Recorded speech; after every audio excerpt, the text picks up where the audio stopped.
বাংলাদেশ একটি বহুমাত্রিক সংস্কৃতি এবং ধর্মীয় বৈচিত্র্যের দেশ, যেখানে দীর্ঘকাল ধরে বিভিন্ন ধর্ম ও সম্প্রদায়ের মানুষ শান্তিপূর্ণভাবে সহাবস্থান করে আসছে।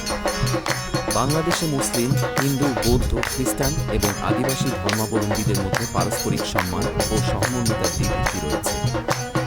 জাতীয় উৎসবগুলো যেমন পহেলা বৈশাখ বা ঈদ, দুর্গাপূজা প্রভৃতি সকল ধর্মের মানুষ একসঙ্গে উদযাপন করে।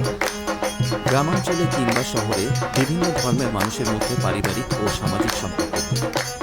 একে অপরের ধর্মীয় অনুষ্ঠানে অংশগ্রহণ করা সাধারণ বিষয়।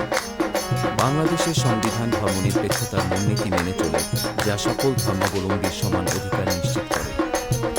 যদিও মাঝে মাঝে বিভিন্ন ধর্মীয় গোষ্ঠীর মধ্যে ভুল বোঝাবুঝি বা উস্কানিমূলক ঘটনার সৃষ্টি হয়, তবে সাধারণ মানুষের সম্প্রীতির চেতনা এবং সরকার ও সুশীল সমাজের উদ্যোগে এসব সমস্যা দ্রুত সমাধান করা হয়।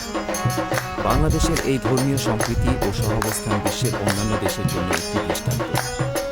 জাতি হিসেবে সম্প্রীতির এই মূল্যবোধকে ধরে রাখা এবং আরও শক্তিশালী করা আমাদের দায়িত্ব।